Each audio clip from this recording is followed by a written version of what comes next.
Hey guys, in this video, I'll be talking about the Leetcode problem, add two numbers. So first, we'll introduce the problem, then I'll talk about my solution, then I'll go over how to implement the solution, and then explain the runtime. So just a quick disclaimer before getting into the video, this isn't, I didn't look at the official solution, so this might not be the most efficient, but it is one that makes a lot of sense, and yeah, so I hope you guys enjoy. So first of all, getting into the problem. So we're given the heads of two linked lists. So in this case, we're given this pointer at 2 and this pointer at 5.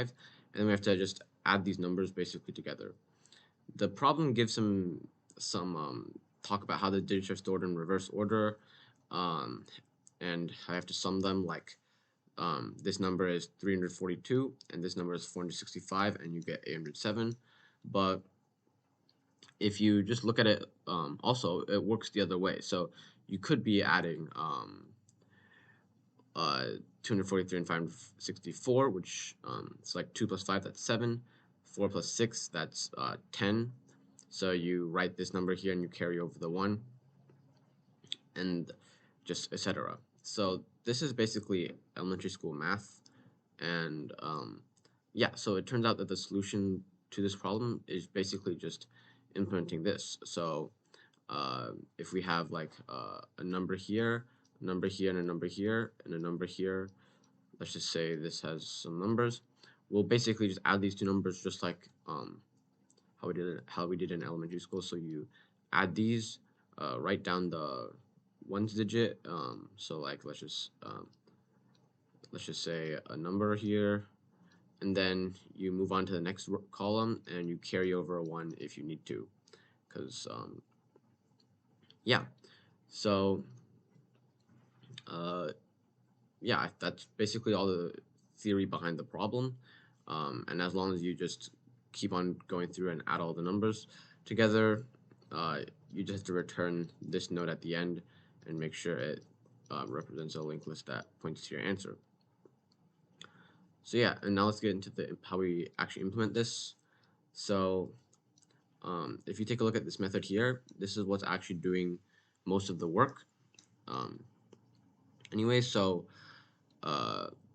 here basically what we're doing is we want to add the node in the first list, so that would be this one, and the node in the second list, and we have a variable representing our carryover.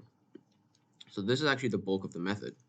So what we do is we just add these two values like normal, and then we want to make a node here, this node, that just represents what we get from these two numbers. So this list node, this will be its value, because as you can see in this constructor, if we just pass in a value here, that gives us its value. So if we mod the number by 10, we'll just get the ones digit, and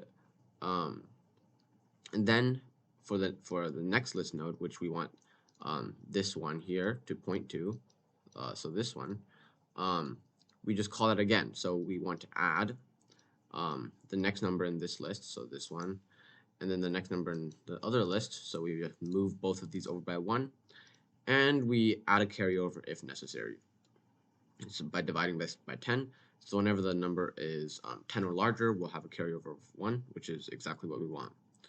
And then we just return this list node, because if you think about it recursively, we'll have this node, and then we'll recurse add again on and add its next node and add its next node, and then but we'll always still have this pointer here to this node. So what we can do is we can just return that at the end.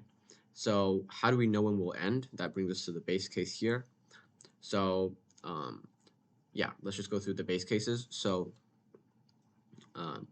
if the number, like if I run out of numbers in the first list, so let's just get rid of this guy here.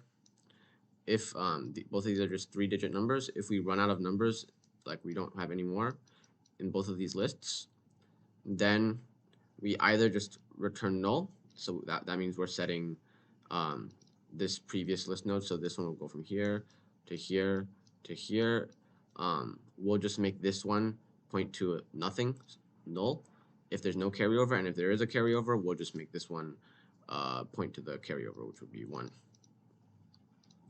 So yeah, and so that's the very basic case if both numbers are the same length. And then we get to the case where one number is longer than the other. So then if we run out of numbers in one numbers, and then we have more numbers in the other, what we want to do is we just want to add the longer number and the carryover together. So we just have a separate method for this that just takes in one list node and adds it. So we take the number currently inside the list node, we add the carryover, and if the number is equal to 10, so like in this case, let me just get a new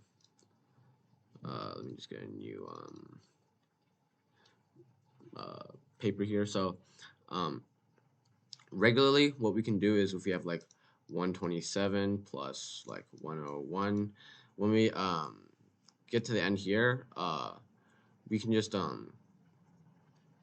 let's just give another 1 here. So what we can regularly do is we can just bring this down and call it good. And even if this has more digits, these will keep on pointing to each other. So we just have to make our answer point to this guy, and that'll be good. But the problem arises when we have a value of 9 and a carryover of 1, and these 9s repeat. Then you'd have to make a bunch of new list nodes with the value of 0, and then like keep on going like that, because we'll keep on having a carryover. And so yeah, so that's what this little bit is for. So if I add 1 and it equals 10, so like basically it's a 9, then I'll just make this value equal to 0, and I will add the next value and the carryover there. So then I return this pointer here. So like this guy, I'm pretty sure. Yeah, so yeah, that's pretty much it, to be honest.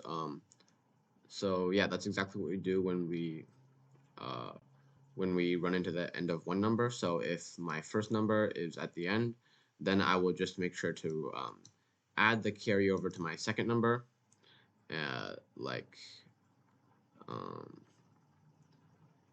I will make sure to, if I have a carryover here, I'll make sure to add it to my second number, and then make a new node for that, and then make sure this node here will point to that.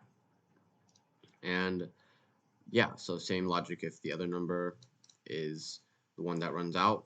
And here what we have is basically the same logic, but we're just adding the carryover to that one list node. So yeah, if you have any questions, you can ask in the comments if I didn't explain so well. And yeah, so if we submit this, yeah, I had some bugs with implementing this adder when I did the problem, but yeah, it's quite fast.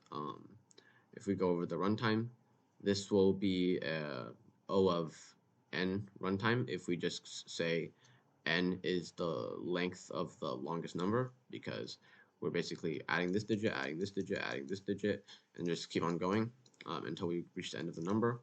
So it's O of n depending on how long the list is.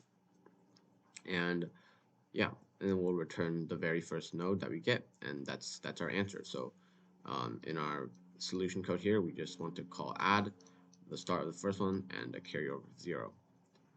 So yeah, that's the answer for Leetcode add two numbers. And yeah, thanks for watching. I'll come up with another video tomorrow.